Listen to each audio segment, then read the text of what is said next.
وی جاره رنج سنگاوی افکار و دوست من ده پروگرام خویا لگل رنج دا بحثا مجاره که گلکی جدا کر که کردین مین روز آوای کردستان جی علاقه دارد که چه بو؟ اونزانن تشتی هری زیده لکردستان تی فروتن جغینی خارنو و خارن چیه؟ شیشن حسنیانی حسن شیشن کپی آواهی و خانی تینا آوا کرن اما بحثا کوالیته شیشان بکن رنج خود و پروگرام خود بحثا وی مجاره کر لیهین کس نکاره زانه به شیشه کد کره مثلا چقاس باشه چقاس سخته پرانی حسنی کل روز آوایت بکار آنینجی جه هریما کردستانی در باسی روز آوای کردستانی دبه مناسبت چیه؟ چه ما وی مجاره دبیجم جبرکو لروز آوای کردستانی گله کس دبیجن شیشین ایرانی جین کردستان ارزانتر و باشتر و کوالیته ترن لی پیام نیره روداوی شیشه کی ایرانی و شیشه کی کردستان برا کارگاه که هریمه جبکو کنترل بکه برا مخبره مختبره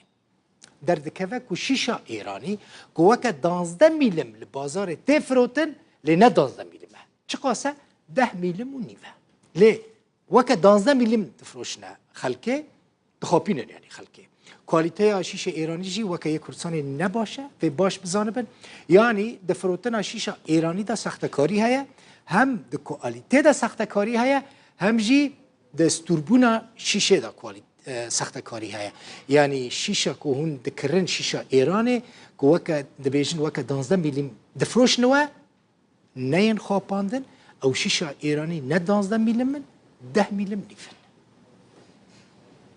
پێکهاتێک کیمیاویەکەی کە نسبەی کاربۆن و مەنغەنیس و ئەوانە ئەوە یەک خۆ ئەگەرەمە فەحز بکرێت لە حدود چەند ڕۆژێوێ هەر ئەمەی کە تۆ ئەو فەحسی ئێستامە کە دەکەن لە مختبەرات بە چەند ڕۆژێک تەواو نابی ئەزا من دەپرسم لەوانەی کە هیچ دەکەن لە حدود ئایا ئەوە بە یەک ڕۆژ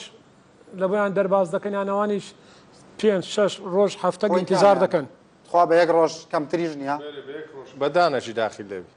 بەدانەژی داخل لەوی ئەو فکەش هەیە بەڵێ هەر ئەوە نییە ئەوە کیمیکەڵ پێکاتێک کیمیاوی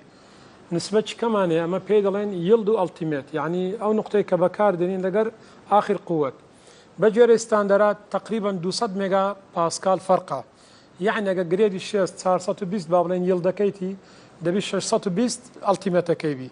هند زارش هندك شيش فحص ذكري أو فرقينية كو فرقين أبو يعني أو قوتين أبيتن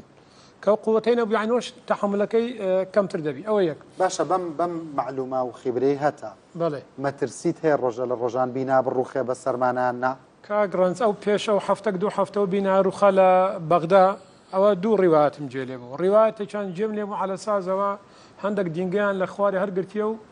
بينا كروخا رواية تشيكا أو شيشاني كبكار هاتينا فحص نكراينا شيشا كاينا باش نبونا استوى التحقيق الدوائي لبهم لا رون دبتوا مركز طبية شي قوربو بناء شي زوام الست بصراحة اگر يك لبناي برز وقرصة شيشي بكواليتي بكار بين ما ترسيها لبو مالرزيكا 100,000 منك 100,000 ما ترسي الروخاني بناها لكردستان اگر شيشة درنتي لفحص بكار بي كارسات